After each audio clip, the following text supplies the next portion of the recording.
Selling and marketing to consumers across the EU is now a highly regulated area of law. Consumer law has grown in complexity and sophistication over the last 5 to 10 years, and this trend is only set to continue. We have 4 legislative initiatives at EU level at the moment.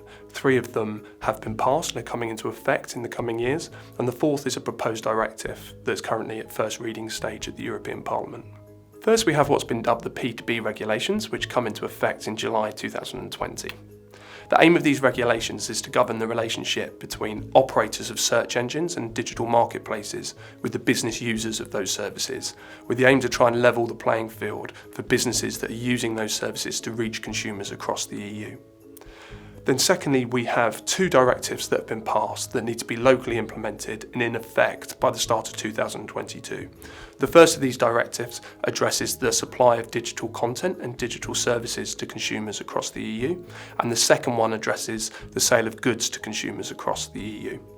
And then finally, we have a proposed directive, which is currently at the first reading of the European Parliament.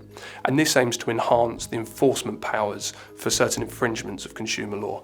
And amongst other things, it's aiming to introduce a turnover fine for infringements of consumer law. We've written articles on each of these 4 developments with the aim to give you a succinct summary of the changes that will come into effect and the types of businesses that are likely to be affected. So please do read those articles and please feel free to get in touch if you'd like further information.